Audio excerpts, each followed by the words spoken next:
Yes, no. 7:15 in the morning. Forgive me for feeling homeless and looking homeless, but what's just even happened? The two biggest stars in the sport have just been battered. One of them by Justin Gaethje, who was a 6-1 underdog. I don't know what to say. But the entire card was insane. It's one of the best fight cards I've ever watched in my life. Every fight ending by knockout, every fight delivered. Mental.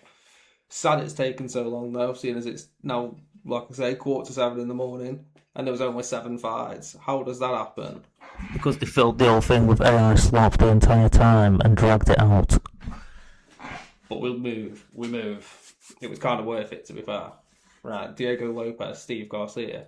Heater. Great way to start it. I thought Steve Garcia was Mexican. That's because of the whole, like, him being on the Noche Mexican cards. Cut me some slack. But he started well. I actually thought he was winning up until he got knocked out really bad.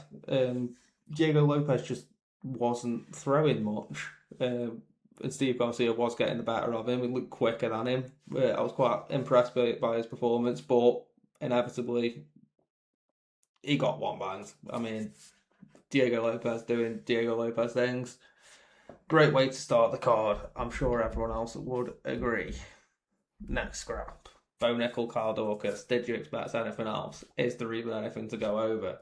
Bo Nickel beats Carl Dorcas easily. Just easily. I mean, if you expected anything different, I don't know what to say. He took him down at will, controlled him at will. Then they started striking. He looked awful, but landed one, and that's all he needed because when he's fighting people, as everyone knows, they're that scared about the takedown that they're just not defending. So when he does land, because he throws bombs and only bombs, he kills them. He kills them. Michael Chandler Hoofy. Hoofy might have the best wheel kick of all time. That's 3 fights now that he's just murdered people with it. By the way, on this card, I went 6 out of 7. I'm not doing it. I'm not doing it. 6 out of 7 on predictions. You've got to give it to me. And the one that I got wrong, can you blame me? But yeah, Hoofy, disgusting. I've never seen a wheel kick like it. Just lands it at will every time, precise, exactly where he wants it, does the damage he wants it to. It's a piece of piss for him. It is. MMA is just a piece of piss for him. It's effortless. Michael Chandler though, it's probably time. I mean, I feel for him. He wasted half of his career waiting for a fight that everybody knew was never going to happen. Now that guy's back and he's fighting Max Holloway while Michael Chandler's still active.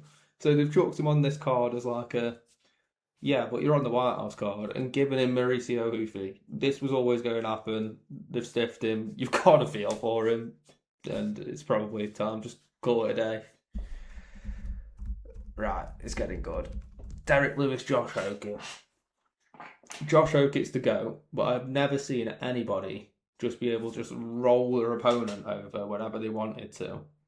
Just stand over them and just start being one of them like boxing toy things and just batter. I've never seen anything like it. Derek Lewis just looked like a I don't even know, just a sack of potatoes on the ground being rolled about. I've genuinely never seen anything like it. Like, yeah, we all know he's allergic to jiu-jitsu and he thinks jiu-jitsu is gay. But surely, after this many fights in the UFC, you wouldn't just be able to get. I don't care that he's 41. I don't care that he's Derek Lewis. He was literally going and rolling him over and then just standing over him. He mounted him, and instead of just sitting in mount, stood up and went.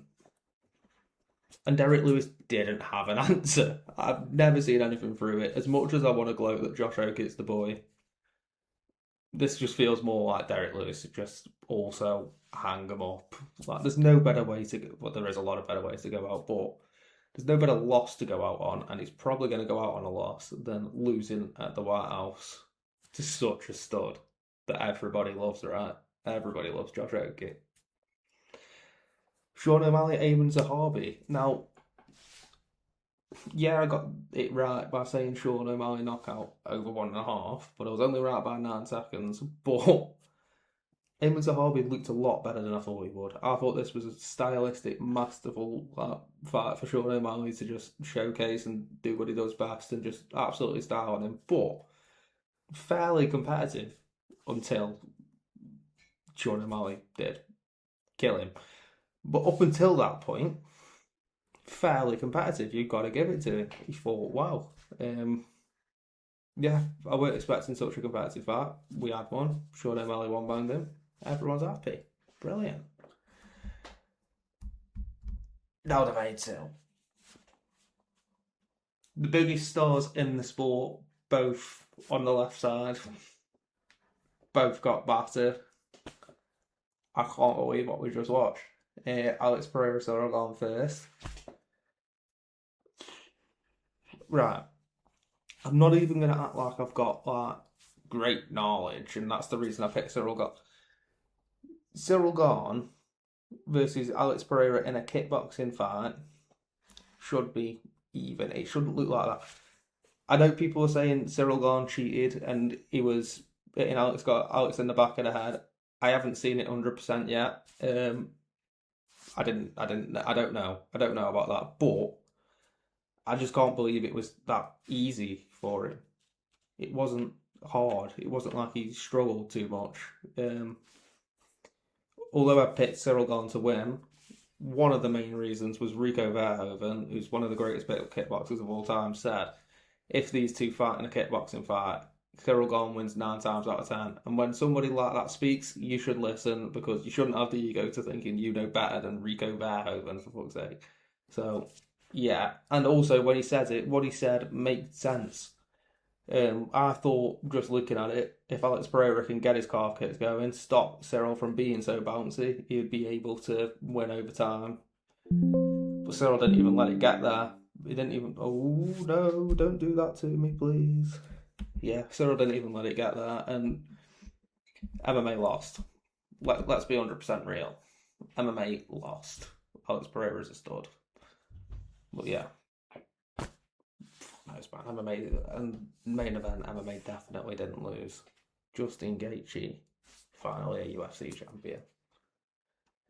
And what a way to do it at the White House as like a patriotic. Why am I doing that? Patriotic American against the scariest man in the sport, arguably 17-0, undefeated, knocking out everybody. I don't think there's a single other human being on the planet that could fight the fight that Justin Gaethje fought. He just took everything that Ilya had and battered him. And I can't believe Ilya was just walking into the jab. Like, that fight's just frying my mind. I don't even know what to say about it. And he was just walking into the jab. I've never seen anyone throw as many hard body shots like Ilya did and someone just eat him. Like Justin was just... We know Justin's tough, but what? Taking everything from Ilya Taporia and winning and busting his face up, and I don't have the words. My mind's fried. I don't know what I've just watched. I'm sure you're the same. Justin Gaethje's the GOAT. Cyril Gane's apparently better than we thought. Josh Oakett's the GOAT. Sean O'Malley is as good as we thought he was. Diego Lopez is as good as he thought he was. Bo Nickel shouldn't have been on the card with Kyle Dawkins, shit fight. And if I'm forgetting anything, I don't know. I'm not, am I? Oh yeah, Mauricio Huffy has the best wheel kick in MMA. But all in all, that's probably the best fight card I've ever watched. And I just had to make a quick video on it. So yeah.